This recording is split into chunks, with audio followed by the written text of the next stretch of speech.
Trap Game Thursday is here, and there are plenty of teams that are desperate for a win. Can the state of Virginia finally figure it out? Can Louisville hang on by a thread to Coach Satterfield? More things like that. And will NC State and Florida State bounce back from terrible, kind of bad losses? It's all a good conversation to have with Alex Donno from Locked On Canes on today's show.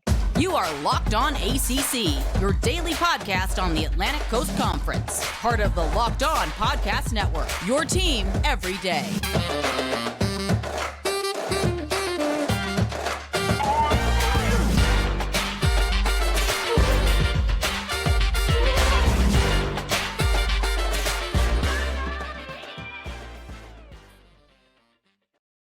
What's going on, everybody? Welcome to today's edition of Locked On ACC. I'm your host, Candace Cooper. Thanks so much for joining me today. Joined by Alex Donno of Locked On Canes podcast. Each and every day you can check him out and look into all things Miami Hurricanes. He does a great show over there. He has all the subscribers in the world because they love to listen to him, but also because he brings quality content.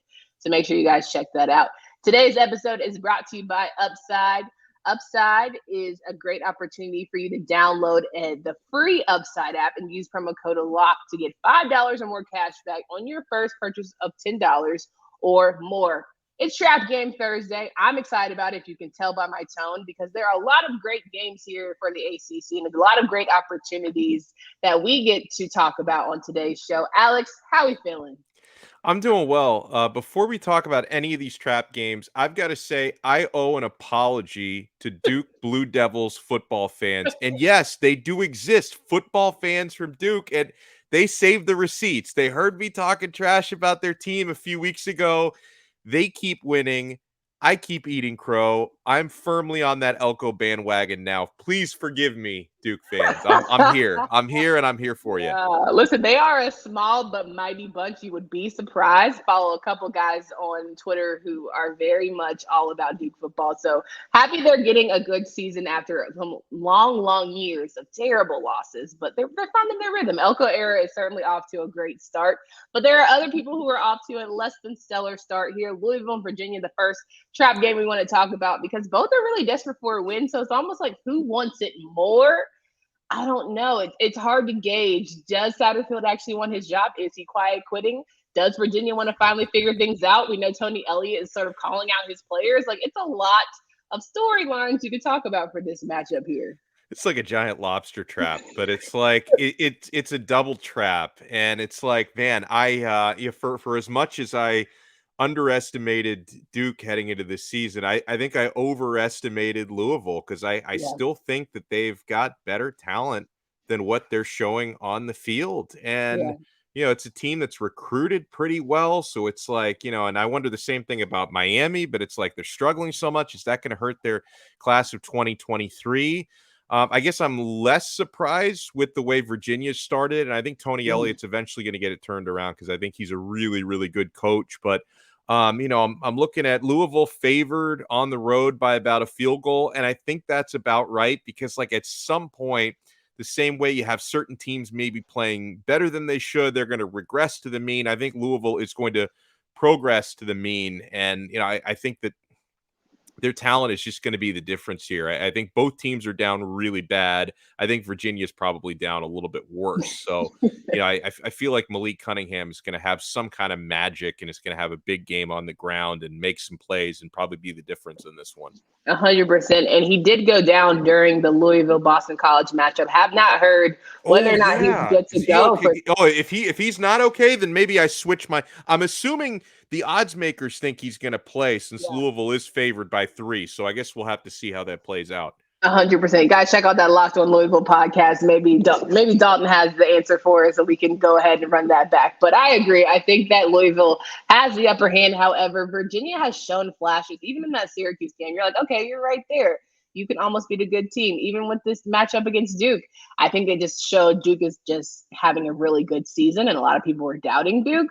But Virginia is a talented team with Brennan Armstrong at the helm. It just, for whatever reason, it's not gelling. Like, you don't have a 6'5" receiver for nothing. Like the same way Florida State's able to use Johnny Wilson, like you can use Javion Thompson. Like y'all got to figure this out some way. We all need to have a team meeting, go in the back, figure out how to just keep moving forward. Tony Elliott, you need to take a trip up to the woods, have them running in the rain, remember the Titan style, and let's just get things back going. Like let's just get the flow in the air and however we can do it. Another trap game here to talk about. We were speaking of the whole state of Virginia.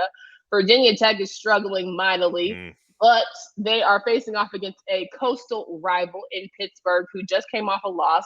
So they're either going to be super pissed off or they're going to keep this downward spiral rolling. What do you see out of this matchup, especially being a potential trap for both teams?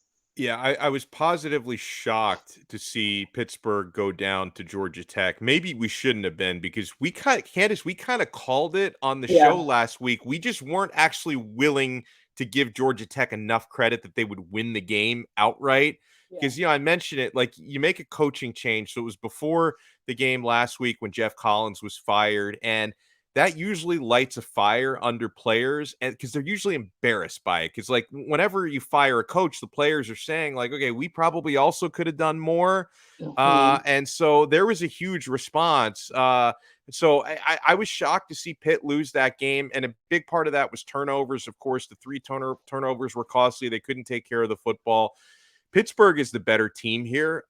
Virginia Tech, and I certainly give credit to North Carolina. And they can score on anybody, but just the fact that Virginia Tech's offense struggled so much against UNC's defense that had looked so bad prior to that game. So you have to ask yourself, like, okay, did UNC's defense just figure it out and everything clicked, or is Grant Wells and Virginia Tech's offense just that bad? And I lean more to the latter. Like they look diabolically bad, that Virginia Tech offense. And so I just think that Pittsburgh is going to figure it out. They've obviously got to take care of the football this time around. They're huge favorites in this game, 14 and a half points. So if it's a trap game for anybody, it's obviously a trap game for Pitt, and they get the benefit of playing this on their home field. So I just think this isn't Virginia Tech's year. I think it's going to be a rough go around for them in the Coastal. Both teams need this win pretty desperately after the way that their games transpired last week. But I just think Pittsburgh is the side here to take. Absolutely. Let's go to the later afternoon games. Duke and Georgia Tech. Duke off to a great start. They picked up their first ACC win against Virginia, but you got to keep the train rolling. Now you got to go down to Atlanta, and you're feeling good about yourself, saying, all right, we are this big macho team. Kansas was a slip up because Kansas is just having this incredible year. We are going to keep the train rolling, and we are going to be atop of the Coastal when it's all said and done. We know, as much as we joke, everyone, maybe me, everyone did not see this coming, because I never would have said Duke is going to be winning the Coastal going to Charlotte at the end of this bad boy. It was like Miami, maybe North Carolina, Pitt. Miami and Pitt were going to battle. North Carolina could have squeaked in there, but Duke definitely not. I think they were voted the last team in the Coastal, and yet here we are talking about them potentially having a trap game against Georgia Tech. Like, yeah, crazier things have happened, but here we are. Duke's going to win this game. I just, again, like for the emotional lift and a little bit of luck that they got last week, I just don't see Georgia Tech sustaining that. Like Duke is far and away the better football team to this point. I don't think it matters if they're playing in Atlanta or Durham or in Timbuktu. I think Duke is going to win this game, and they're going to get off to this crazy start, right? I mean, I never would have thought at this point, even right now, Duke would be 4-1. I think they're about to be 5-1 and 2-0 in the ACC this weekend. So I'm going all in on the Blue Devils. As everyone knows, the Duke fans, again, if you're watching, I used to dog you. Now I love you. I'm here. Yeah, Mr. Duke Donno over here. He is all on the Duke train. We love to see it come aboard. It's been a very, very lonely ride over here, but I'm telling you, if you want to put in a bet with Drizzy Drake, or you want to put in a bet with Kenton, like, go ahead and put the money, because I told them at the beginning of the season Duke could find 6 wins. They did not believe me, Alex, and now here we are. They're 2 wins away, and I think they can figure it out. They're gonna have 6 wins by mid-October. This team. I'm not even sure who they play next week, but they're definitely going to be 1 win away from that this week. play North Carolina, which will be very interesting because if you look at Carolina's defense versus, a really good Carolina offense, I think is going to be a great matchup for that Duke defense. But on the flip side of things, Riley Leonard is not having a slouch year either. So can UNC's offense figure things out? That'll remain to be seen. But of course, it's something to get excited about. Hopefully, Duke's not looking ahead to North Carolina, getting a little too excited. They can take care of business here in week 6. All right, guys, from cringing at the pump to getting an eye-popping check at your favorite restaurant, inflation is hitting us where it all hurts, and it really hurts. That's why I started using Upside.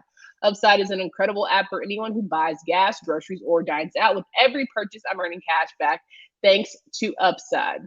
To get started, download the free Upside app using promo code LOCKED and get $5 or more cash back on your first purchase of $10 or more. Upside users are earning more than $1 million every week.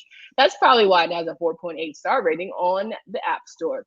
Download the free Upside app or use promo code LOCKED to get $5 or more cash back on your first purchase of $10 or more. That's $5 or more cash back on your first purchase of $10 or more using promo code LOCKED LOCKED. All right, we're rocking and rolling here with Alex Donno of Locked On Canes podcast. Make sure you guys check him out. He is top quality when it comes to talking about Miami football, basketball, and everything in between. We are talking about Trap Game Thursday and games that may get us caught up. We are going to save the best for last, being North Carolina and Miami. I want to talk about Clemson and Boston College. It is the red bandana game. Clemson is on a roll. I'm over here saying, God, NC State, you had the opportunity to just cut the king at the knees. Didn't get it done, and now I just don't see anyone getting in Clemson's way, except maybe Syracuse because they've done it before. But as it stands, I'm not seeing it right now. I'm definitely not seeing it in Boston College. Yeah, again, Boston College, a huge win last week for them and an emotional win, but they're not going to sustain it against Clemson. I do feel like, and I'm glad you reminded me that it's red bandana night, because I feel like that's worth a couple of points for Boston College. When I look at this as a bettor, and, Clemson rightfully favored in this game, but favored by 20.5 points. I almost feel like maybe BC's going to cover and keep it, within 3 scores, because it's always a tough out on red bandana game. But Clemson's just a well-oiled machine. And it's really the sign of a good team, Candace, when they show you some issues early on, and then they correct it. It's a sign of a well-coached team. Dabo Swinney's doing a great job. And there were definitely some question marks coming in, with the defense having lost Brent Venables. But, because I go back to Clemson's opening game against Georgia Tech, they won it comfortably, but it was just a sloppy performance, sloppy game on both sides. And I remember coming out of that thinking okay, obviously Clemson has the talent to blow teams like Georgia Tech off the field, but are they really organized? Are they really a top 5 type of team? They've gotten better and they've grown stronger through the season. I thought it was just a really solid, mature win against NC State last week. And I love the way DJ Uyunglele has been playing. And that was somebody that a lot of us doubted, to start the year. So I think this is the type of game where I think it's going to be pretty high scoring. I think maybe, Clemson might jump up to a big lead. They may give up a few points in this game, but I see Clemson probably scoring in the 40s and maybe Boston College creeping towards 20. But I think it's going to be a pretty comfortable win for Clemson at the end of the day. I don't think they're going to fall into the trap here, because I think they're too good to do that. Yeah, I agree. I think, though, that this season, if anything else, all teams across the country have looked human. Nobody's looked like, okay, with this, without a doubt, is your number one favorite, and there's no flaws there. And even with Clemson, it kind of gives you a sigh of relief when you look at the Alabama is almost losing to Texas, and you have the Texases and the Arkansas and all the people. And Georgia almost lost. Yeah, almost losing to Mizzou. It can happen to anybody. The flaws are there, but I think that's what makes the adversity conversations and what people are trying to adjust. And as you spoke to, Clemson certainly doing that. The biggest trap game we think is going to go down this weekend would be Army and Wake Forest, and not for reasons that you typically think, but because Wake Forest is looking great. However, there's always that one game that gets you caught up. It was almost them last year when defense was optional in that 70-56 win against Army, and they'll face off at 7:30 going into this Saturday's matchup. This is the game that I'm here to talk about. People probably think, oh, the Locked On Canes guy wants to talk about Miami. Oh, Yeah. I am chomping at the bit. Like, I'm going to go out of my way to watch Army at number 15 Wake Forest, 7:30. It's an ESPN 3 game, I think. So you got to dig like into the bowels of the internet to find this thing. I am going to find it. So just a reminder for those who may have forgotten, because initially when I looked at this game and I saw, Wake Forest is only favored by 17 points. And then I do a little digging and I remembered these teams played in just a thriller last year. 70-56 Wake beat Army last year. And Yeah. Army in that game, and obviously with the style of offense they run, it's very much centered on the run. And there's going to be like 20 different players who get carries this week because that's how Army does it. They put up over 400 rushing yards against Wake Forest last year, 416 rushing yards. And now the thing is, Army, they're not as good this year as they were last year. Right. They're off to, I think, a 1-3 start. The only team they've beaten is a basketball school. They beat Villanova at football. I could probably put a team together and do that. But they do average over 300 rushing yards per game so far this season. So, I think that you can look at this as a trap game because even though Wake won the game by 2 touchdowns last year, it was not the victory that they were expecting because it was just no defense on either side. And obviously giving up 56 points, Wake put up 70 last year. Sam Hartman threw for 450 yards. And, Army, they're weak in the defensive secondary, weaker than they were last year. So I think this could be another 400 plus yard game for Sam Hartman. Like for those who play like daily fantasy and, if you play the higher, lower games on Underdog Fantasy, which I highly recommend, you're going to want to look at all the hires for Sam Hartman in this game because I think you can exploit that. At the same time, I do think Wake can be exploited a little bit with a ground game, and Army does that well. So honestly, Candace, if I'm looking, I'm expecting Wake Forest to win this game. But if I'm looking at like an opportunity, I know Drizzy Drake is going to expand on this on the Friday episode, but I'm looking at an over-under of 66.5 points. These teams combined for 126 points last year. I can pretty confidently take that. Even if it doesn't hit, I can still go to bed thinking it was worth taking over 66.5. So I think there's going to be a lot of points scored.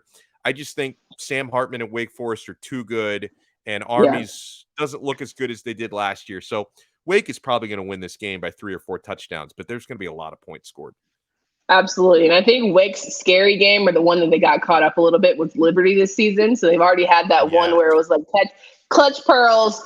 We know this is not the kind of team we want to be. And how they responded and beat Florida State was certainly a great, showing, especially because it was in Tallahassee. So I'm feeling like confident that as a top 15 team, they will take care of business. And especially that defense, I know that they want to get their lick back and have a great day. So I'm hoping they don't allow Army to put up more than 40. But even if they do, that's still a conversation. Like, guys, what are we doing here? What are we doing? But hold them under 400 rushing yards this year, and you probably win comfortably. 100%. Everybody gets ice cream if you do that. Last game before we get into, of course, the Carolina-Miami conversation. Florida State and NC State both coming off tough losses, but looking to bounce back in Raleigh. All the signs point to an 8 o'clock ACC network game that is going to be a doozy. It's going to be a good one. Both teams who have confidence know that their teams are excellent and want to show that. If there was ever a time to have an amazing Atlantic Division matchup, this is it. I don't think there's a trap here. I just think it's like a put up or shut up for both teams. Yeah, and I think maybe one of the surprising things so far is that statistically, and I think eye test as well, Jordan Travis has been a little bit better than Devin Leary has been so far this year. That was a little bit surprising, right? Because I still think Leary can end up really having an excellent season this year. But Jordan Travis and Florida State have been surprising. With that said, I am giving the edge to NC State. They are the ranked team, so I guess you could say that it's a trap game for them. But I don't know. I feel like anytime anyone in the Atlantic Division plays Florida State, especially a Florida State team that I know they lost to Wake Forest last week, they're looking a lot better than expected. I don't think NC State is going to fall into that trap. I think defense is going to be the big difference here for them. But and this is a tough stretch of the season. Like I felt like for Florida State, like if they were going to compete, to win the Atlantic Division, I really thought they had to win that game last week against Wake Forest, tough as it was, because they've now got a stretch where, they lost to a good Wake Forest team last week. They're playing a really good NC State team on the road, and then they got Clemson next week. So this is no scrubs. The Atlantic Division. It's it makes the Coastal look a little bit embarrassing by comparison, but this is a tough run of games. I think Florida State can keep it close, but I think NC State's going to win. They're probably going to cover the 3-point at home. I see NC State probably winning by 6 or 7 points. Yeah, I agree. I think it's going to be by a touchdown. I think it's going to be thrilling, but I'm hoping that this is Devin Leary's coming out party, because I think he's been waiting for that opportunity to show why he was preseason ACC Player of the Year. I still haven't seen that game. I don't think we've seen that performance from him yet. So hoping that he outperforms Jordan Travis, because I would hate to have to give kudos to Jordan Travis, because my Florida State fans would be in my mentions till the sun comes home. So I'm praying. Devin Leary, I'm giving you all the juju right now to have a great game. I just not want to hear. You know how many guys send me highlight reels of Jordan Travis? Like, you mean he's not a great quarterback? I'm like, yeah. All I said was for the NFL caliber, I don't think he's there.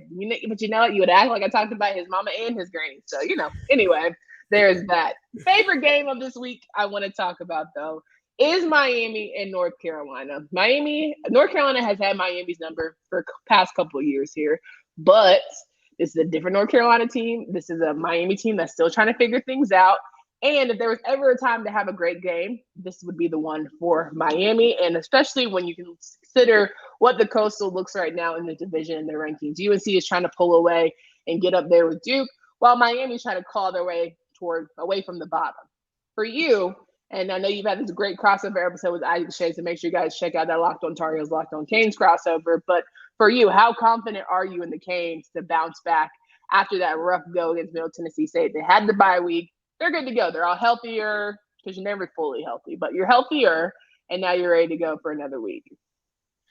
I wouldn't use the word confident. I'm approaching this with a completely open mind, like a completely open mind that Miami may come out just looking fantastic, or, maybe the issues on this team are just going to take longer to fix. Like, my mind is open to anything. Now, the writing is on the wall for Miami to have a good performance, considering they're coming off a bye week, whereas North Carolina just played a conference game last weekend against Virginia Tech. So the Hurricanes are the well-rested team.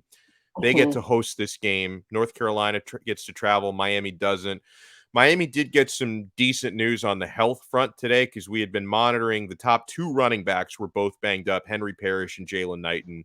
Coach Cristobal announced today that they're both ready to play. They've had no restrictions in practice the last couple of days. If the Canes had to play without both of them, that would be massive, right? Luckily, they're healthy. Tyreek Stevenson, Miami's top cover corner, he's healthy. He got banged up in the last game, but he's good to play. Daryl Porter, another important corner for Miami, is healthy enough to play. So, and obviously, this is really do or die, because if Miami can't perform well coming off a bye against a team whose defense has not been good, because it's really Miami's offense that's been, pretty problematic throughout the season. If they can't perform in this game, then you get the feeling it's going to be a really long ACC schedule for them. I can't wait to see how Tyler Van Dyke responds. He's got the support of his coaching staff. He's got the support of his teammates. They announced Tyler will be starting in this game. Miami suffered a close loss to North Carolina last year in a very high-scoring game. I think 45-42 was the final, and Van Dyke played well in that game. So hopefully he can find his confidence and find some open receivers, because that didn't really happen so much last week. But I think probably the most important maybe individual matchup here. I'll give you the most important individual matchup, the most important team matchup. We know North Carolina can score points for fun. Yeah. Drake May is having a ridiculous year. Like, he's putting himself in that Heisman conversation a little bit. And Carolina has got a ton of receivers who can do some damage. And, Josh Downs is the one that I'm really looking at closely. So I think, Miami's top corner, Tyreek Stevenson, could be the most important player on the field for Miami, because you're not going to shut down that Carolina offense, but you've got to contain them. You've got to limit them. You've got to hold them down, as few big plays as possible, right? So I just think that the work that Tyreek Stevenson is going to have to do with some one-on-one work covering some very good receivers. I think that's going to be incredibly important. He might be Miami's most important player in this game. And then as far as team matchups go, we know what Miami, what they want their identity to be on offense. Obviously, Tyler Van Dyke, very important, but the Hurricanes are always going to try to set up the pass with the run. That they're always going to try to establish. It's just Mario Cristobal's DNA. It's his MO. So I just think Miami's offensive line, they looked really good the first 3 games. They never got off the bus for the Middle Tennessee game. They just decided to take an extra bye week, I guess, right? They need to start getting physical again. They need to start pushing people around. Yeah, I think we're still unsure if starting left tackle Zion Nelson is going to play. He's dealt with some on and off injuries throughout the year.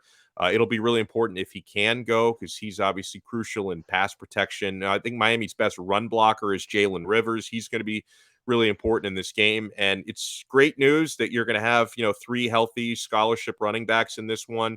So between Henry Parrish, who's been Miami's best all-around back, Jalen Knighton, who's not really hit his stride yet, but he's the best big play threat. He's a home run threat, had a lot of big plays last year. And then Thad Franklin, who's, big bodied, short yardage, 240-pound bowling ball. They're all going to need to be on point, right? Because if we want Tyler Van Dyke to bounce back from his struggles, you're going to need to establish a running game to keep the pressure off of him and keep him comfortable. So I think really Miami's offensive line, it starts with them. And then the defensive secondary, just don't get cooked. Don't get cooked often, right? Because, you're going to have to score more points than North Carolina to win. It's probably going to have to be a shootout to win this game. So you're going to have to limit them to maybe under 50 points, right? If you want to have any chance of winning this football game. Yeah, I think for me, won't even hold you because you said it all really well. I know the Carolina's defense has played one good game. Hey, do it again. 4 good quarters. Yeah. Why not try it again? I want Amari on Hampton to channel his inner Javonte Williams. Shout out to the homie Javonte. I hope you recover well from that ACL tear. But I want him to channel Javonte, truck everybody coming and go for 500 yards yourself individually. I want you to find out whoever that needs to be. I want Hampton to channel his inner Javonte Williams. We just have a great game. But as it stands, it's going to be a make or break, I think, for Miami because as I'm looking at these standings, Duke, UNC, Georgia Tech, Virginia Tech, I'll have one conference win and everyone else is vying for their first one. So it's never a better time than right now for Miami to figure things out. So great matchup ahead. It's really going to be do or die for them. And I'm excited to see a great week 6. And more importantly, I really am excited to hear more about the Canes. So Alex, where can people find you and follow all of your work? Oh, thank you so much. Yeah, make sure you subscribe to Locked On Canes. That's where you find us on all the audio platforms and at Locked On Canes on YouTube. You can also follow our Twitter. You can follow my personal at Alex Donno, or you can follow the show account at Locked On Canes. And, people love free follows. If you follow us, we will follow you back. Even Florida State fans, we follow back a few of those. I don't know why they follow us. I guess they're just looking I want to see what Miami's up to. Exactly. They want to know what y'all are talking about, whether you're talking about them and being excited about it, because sooner than later, Miami Florida State's coming up, and that'll be a trap game for sure. It'll probably be a trap game for Florida State, but who knows? There's plenty of time to have that conversation. Yeah, so our next episode, like you mentioned, it's going to be the crossover with Isaac Shade, and then I'm also going to drop a really quick special because it's funny, Candace, the most common question I've gotten, and this is coming from Miami fans because a lot of it, they're just so down on their team. When people see that Miami's favored against North Carolina, Canes fans keep asking me why. So I'm gonna do a special. I'm gonna interview Lee Sterling, he does Locked On Bets. Lee Sterling. I'm gonna ask because he's a professional handicapper. I'm gonna ask, explain to us we're 5, why Miami is favored in this game. So he's gonna break it down for us.